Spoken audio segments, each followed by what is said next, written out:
The Archdiocese of Chicago is a vibrant and diverse faith community. We celebrate our faith through worship, evangelization, and reaching out to the needy. Welcome to Catholic Chicago. Welcome to Catholic Chicago. I'm Father Greg Sakowicz, the rector of Holy Name Cathedral here in Chicago. And seated to my left, great friend Mark Teresi, who has been so involved as the co-chair of the 175th, which now closes at Holy Name Cathedral, about to launch the 150th anniversary with a big, beautiful Mass on Sunday. You tell about it, Mark. On Sunday, November 23rd, 12:30 Mass. Bishop Larry Sullivan will be our celebrant. You'll be there, naturally, greeting everybody and welcoming them to our brunch, which follows the Mass, 2 o'clock at the Ritz. And people are still welcome to join. Oh, yeah. Go to holynamecathedral.org and you can figure out how to get a ticket. And then the other thing I just wanted to bring up, because it's very timely with our show today, a parishioner of ours was with the Pope. You want to say a little bit about that? Yeah, Chuck Swirsky, our very own, who is a daily communicant, met the Pope one-on-one, I think it was 2 days ago, and presented him with a 14 Chicago Bulls jersey, because Chuck Swirsky is a play-by-play announcer for the Chicago Bulls, who happen to be 6-1 as of this taping, off to a great start. And so it's all over Facebook, holding up a jersey one-on-one with Pope Leo, number 14, Pope Leo, Chicago Bulls jersey. And I know that Chuck is on a cloud. And so our guest today, I'm just bringing it up, he invited him to Chicago. Which happens to be Todd Williamson, who is the director of the Office of Divine Worship here in Chicago. Welcome to the program. Good morning, Todd. How are you?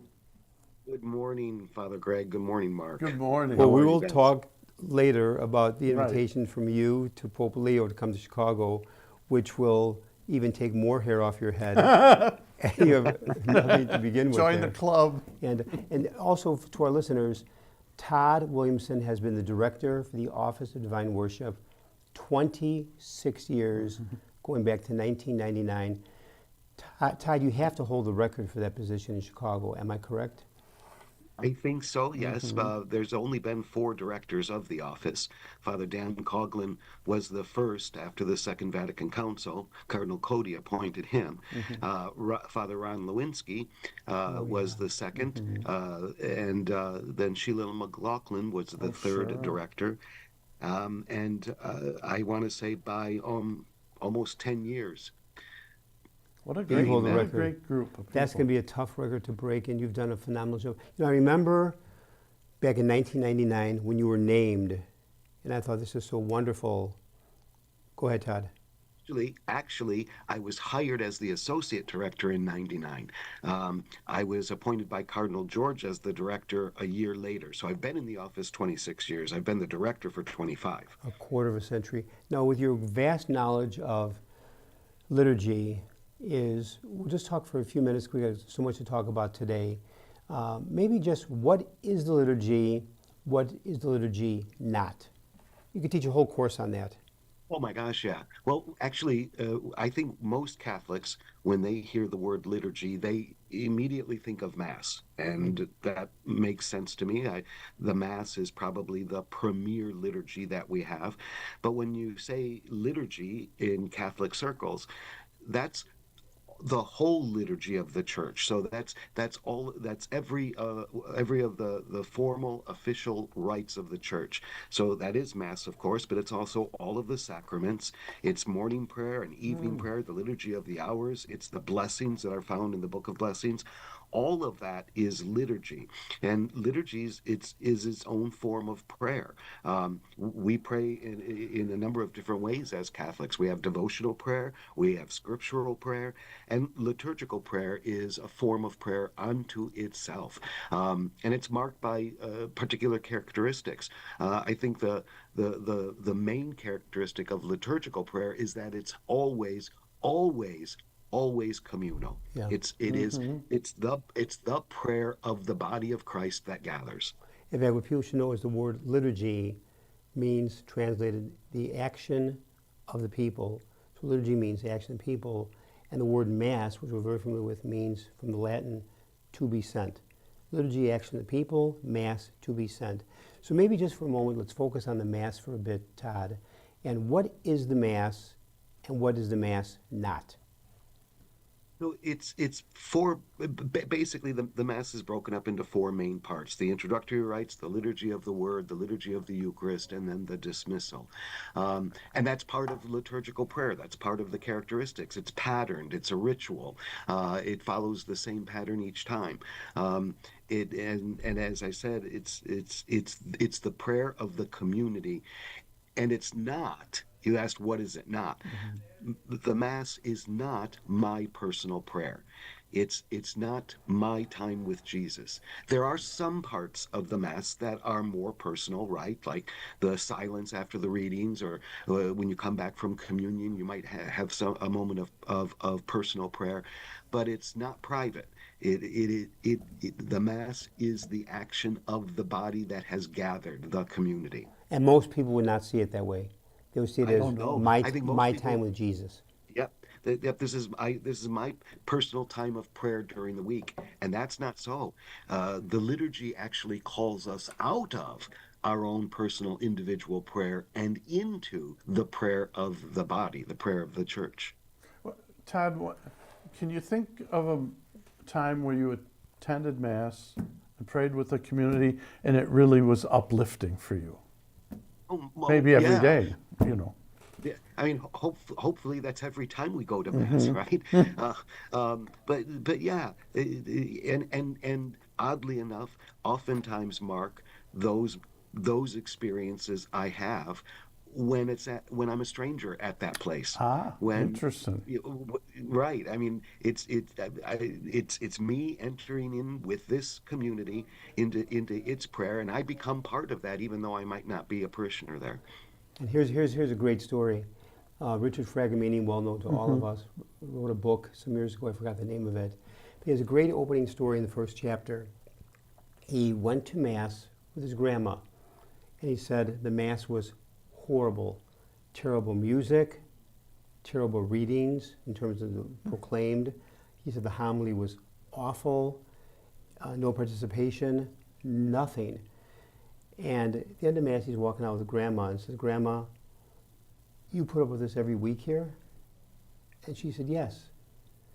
And she said, the problem with you, honey," meaning to her, Mr. Fragamini, she said, "the problem with you is you're paying attention." Yeah. Well, I said earlier that that the Mass liturgy is ritual, right? It's ritualistic. It follows the same pattern each time. But I often say, Father Greg and Mark, that there's an inherent danger to ritual, and that is, if we're not careful, we can let the ritual become routine. And I think that happens an awful lot with people as well. Because the word ritual means repeated behavior, so it can be just so drone. It's just we know these words, we know them so well, they just fall off our lips without us even thinking. Or another example is, I've heard that gospel before. And here's another great little story.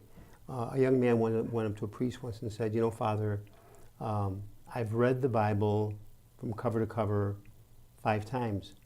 I've been through the Bible 5 times. The priest said, "But how many times has the Bible been through you?" Wow, great line. Great reverse it. I've been through the Bible 5 times, but how many times has the Bible been through you? Mark, go ahead. Now, Todd, it's interesting when you were talking, because ritual, devotional, fitting into liturgy. I remember one of my best profound memories being at Mass at St. Gertrude's is on All Souls Day, when they do the Litany of the Saints. The Litany of the Saints, but they pray. It's a beautiful musical setting. They have all the pictures of people up there, and it was wonderfully moving. How does that fit in, Todd? Devotional pieces in terms of within the liturgy. Was it legitimate? It actually doesn't. It actually doesn't, Mark. Whoops. Nice going, Mark. Edit that out, please. Well, let's move on. Let's talk about your involvement with planning the Pope's, the Mass where the Pope was on video, but at White Sox Park. Exactly. How did that start? When did you get that message that this was happening? Before. Pardon me? 4 weeks before. That entire Whoa. liturgy back on Saturday, June 14th. I remember the date well because on Thursday, June 12th, I had a right knee replacement in the hospital, so I knew I wouldn't be able to get to, I call it White Sox Park, guaranteed rate. And so 4 weeks from beginning to June 14th to plan everything. Yep. Wow. What was your what was your and process for that? Oh, well, first of all, I was only one among an army of people from the archdiocese, from the pastoral centers. It was all hands on deck. But literally for 4 weeks, we did little else every day, including weekends, other than meet, different groups meeting, for different aspects of that day. There was a music group, a liturgy planning group. There was a program before Mass, so there was another group working on that. It was literally all hands on deck. But we only had 4 weeks to plan that. That is, I mean, something like that normally you would think would take 6 months to a year. At least. When the idea is created. And I know that I think Bishop Larry Sullivan was overseeing the whole operation, the whole day, as the Vicar General for the Archdiocese. But of course, you with the liturgy and different people heading up different parts. There were about 30,000 people at Sox Park that day. Right. And, Right. and I can't believe to pull it off in 4 weeks, which means your regular work day, all that you had to do almost had to come to a standstill because every ounce of energy was focused on June 14th. What was the planning energy like? A bit hectic. A bit. There was anxiety, but there was an awful lot of excitement. It was a very good experience of collaboration. It really was. People were working together for this. And Father Greg and Mark, you both of you know, this was not the first time we had a stadium mass, a stadium liturgy, right? We were at Soldier Field for the Millennia Mass. Yep. By the way, Todd, there was an absolute downpour. Yep, it rained the whole day. That was my first big event in the office. So then, Todd, you were involved. I was involved with the sesquicentennial. You were involved with the Grand Park Mass then too. No, I was not in the Oh, office. so that at was that before. time. That was, Yeah, and then you weren't here. Were you in here for? And then the Pope, when Pope John Paul II came. But he was at Grand Park. Yeah, that was amazing. But now you have to realize, though, that people sometimes forget, in 1965, Pope Paul VI went to Yankee Stadium and had Mass. So it had been 60 years ago last month that, of course, he filled up Yankee Stadium, and now he has, Cardinal Supich at Sox Park there, and of course, when Pope John Paul II came in '79, his outdoor Mass was at, he had two of them. Once at Five Holy Martyrs, right, outdoor Mass, and also a huge Mass at Grand Park. So Todd, my question would be, it's all over. You're standing there, people are leaving. What were your feelings at that point?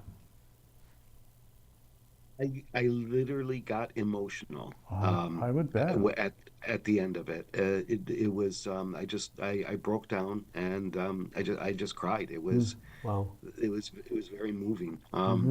It was quite an experience for those who were there. I know Cardinal Supich was on. Go ahead. Just joy and excitement over Pope Leo. It was wonderful. I know Cardinal Supich was on a cloud, and he said it was fascinating to be presiding in White Sox Park near home plate or near the pitcher's mound. I think it's where the altar was. And he had that great line. He said, "You're now hearing a sermon on the mound." When you hear the Sermon on the Mount, it was a sermon on the mound, a great line from Cardinal Supich.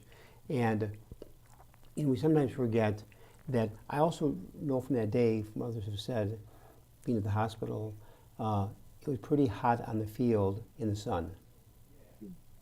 It was because it was a beautiful day, clear, sunny. The temperature was actually very comfortable. But when you're in the sun, yeah. So you can imagine the Pope and others in '79 at Grant Park for that. Mark, take us to break. Okay, we'll be back, Catholic Chicago, with Todd Williamson, Director of Office of Divine Worship. When we come back, we'll talk a little bit more about the Mass, because one of the questions I would have is how do logistically you work with White Sox Park to get this thing done? And then we'll talk a little bit more about a little special question we have for Todd. We'll be back in a few minutes. Please stay tuned.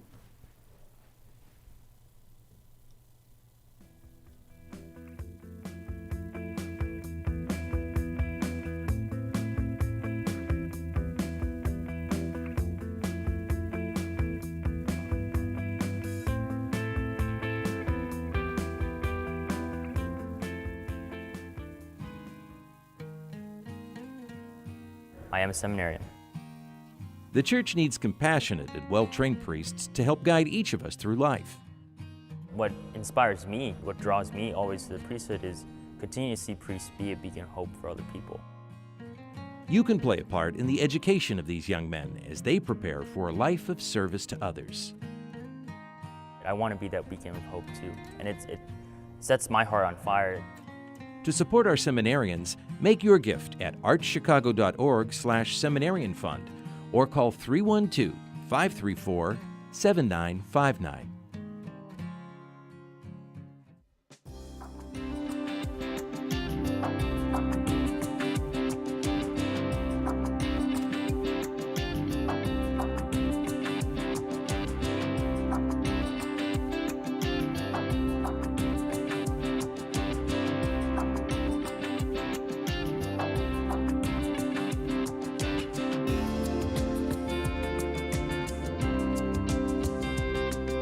We're back, Catholic Chicago.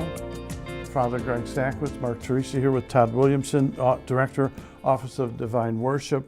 And before the break, Todd, I had mentioned a question that's been on my mind, especially planning events. It's a gargantuan event, and you're in someone else's house. How did those logistics work? Well, the White Sox team was phenomenal to work with. That's what I heard. They were excited. They wanted this to happen. They went all out, and whatever we needed, they were able to provide. They were there every step of the way, and it was a great experience to work with them. It's a great team. It's a great team. They wanted this to be successful. You have to realize, though, when some people ask me, well, why was it White Sox Park? Well, very simply, the moment he was elevated as Pope, Cardinal Prevost, that the early hours of the white smoke, and it was him, word was that he was a Chicago Cubs fan. 4 o'clock that afternoon on May 8th, WGN, I think it was, interviewed the Cardinal's brother. And brother made it very clear and said, no, our mother was a Cubs fan, our father was a Cardinals fan, Bobby was a diehard White Sox fan. Mm-hmm. So, and everything took off after that, White Sox, including Chuck Swirsky, going to see the Pope with the Bulls jersey, because he's Chicago. And so why White Sox Park? Because of the fact that he was a diehard, is a White Sox fan. In 2005, when the White Sox won the World Series, Cardinal then Prevost, then Father Prevost, I think, 20 years ago, Other Prevost was at that game. It was a game won the World Series. So, but to keep talking further about the logistics, working with, in fact, well, I'll tell you, Clint and Brian doing a great job there with these pictures here. Tell us more about the logistics. Related to the logistics, for people that couldn't be there, I'm curious, for them, what was the Pope's message in the video? I mean, that had to be pretty powerful. It was actually, though, it was a message to all of Chicago, but in particular, he spoke to the youth of Chicago and the youth of the world, letting them know that they are not alone, that they have a family, and that family is the church. Beautiful. And the thing is that with the actual Mass itself, leading up to it, or the Mass itself, were there any surprises? Every day. Every day there was the biggest surprise of all. The biggest surprise of all was really came at the end when we said, "Oh my gosh, we did it! Look what we did." It was pulled That off. was the biggest pulled off surprise. beautiful. And now, in the last minutes of our program, Todd, I'm going to have Mark, who's going to ask you this question. This is coming from him, not from me. Mark, you have the floor. See how he owns it? So, you had a month. You pulled that off. Chuck Swirsky's in Rome inviting the Pope to Chicago. How are you thinking about that? You've got to be thinking about it. You've got to be thinking about it because here's a Chicago Pope coming back home at some point. My fingers are always crossed that it will not happen. And folks, you heard it here first on Catholic Chicago. Really, you don't want that edited out, right? Exactly. Inevitably, yes, it will happen. Of course, we have to assume that. But God, we will definitely have way more than 4 weeks to plan it, and that will be an even bigger effort with even more people than the Sox Park planning. That would be a huge endeavor with and because of the Vatican requirements, it would be meticulously planned. Every minute. Now, would along be those, planned. just thinking aloud for a moment, Todd, if you're looking at Pope Leo coming to Chicago, and he would draw a crowd that is beyond huge, not only from Chicago, but the country. They'd be driving in from everywhere. Am I right in saying the only place big enough that could possibly hold this would be is Grant Park? Yeah, Would that be the answer? million folks in '79. Yeah, I would think so. Yes. Yeah, just to make it clear to any listeners, because this happened with the White Sox Mass, the White Sox Park Mass.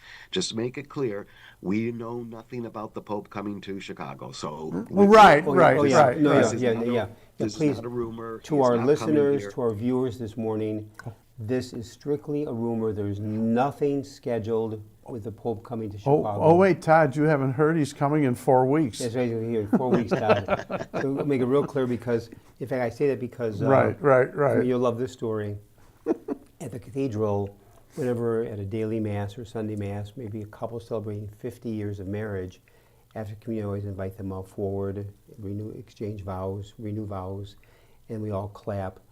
And I've been known to be a prankster, and I'll always say at the different Masses when they have this happening, is, by the way, the so-and-so, the husband, whisper my voice, we're all invited to the Drake Hotel or to Thompson's for brunch. So one time when I said we're all invited to the Drake Hotel and people were laughing, a guy showed up. We went to the Drake. Parishioner at Mass, and they called me and said, "Where's everybody?" I said, "I was joking." And so, folks, even now, there's no truth to the fact that Pope Leo's coming to Chicago. It may. Hey, we could be on the news tonight. Exactly. So we want to start any false news and any. Guys, get you in trouble. You get us in trouble here. And Todd, any closing comments about the liturgy, about the work you do? One quick question. Every time we talk with you, either in person or the podcast, you're always so upbeat and positive. You have so much energy. I get the impression you truly love what you do. I was once asked, so how did you get interested in liturgy? And without thinking, it just came out. I said, I didn't get interested in it as much as I fell in love with it. Mm-hmm. Beautiful. It is at the heart of who we are as Catholics, and there is no greater joy than helping somebody else come to understand that in their own life of faith. And you know what, Todd? That attitude and that approach makes you a tremendous partner for Holy Name Cathedral. Yeah. Because that comes through Yeah. as you help work with us in terms of, there's so many special times that we get together to work on worship at Holy Todd Name. is involved so much with the liturgy, different celebration at Cathedral. I think almost part of the staff. He works so closely with Father Andy Matajevic and our team. Yep. And you're such a gift to the Archdiocese, to so many people. But I just can't believe 26 Yeah. years. So I want to thank in a very special way our guest this morning, backed by popular demand, Todd Williamson, the Director of the Office of Divine Worship in Chicago. Todd, keep up the great work. Call him directly about the Pope's visit. Yes, go ahead. Yeah, what's your number, Todd? Yes, No, we'll I'm give kidding. you those with it. I'm Give kidding. us your cell number. And it, Yeah. so thank you for all you do on Yeah, behalf thanks of again. everyone. God bless you, a gift to all of us. Special thanks to co-host Mark Teresi. This was great. Thank you so Fun much. program today. Special work thanks to our producer directors, Brian Hockey Hitman Brock, and to Clint Cottrell for their tremendous work. To our listeners, viewers, may God bless you and have a great day.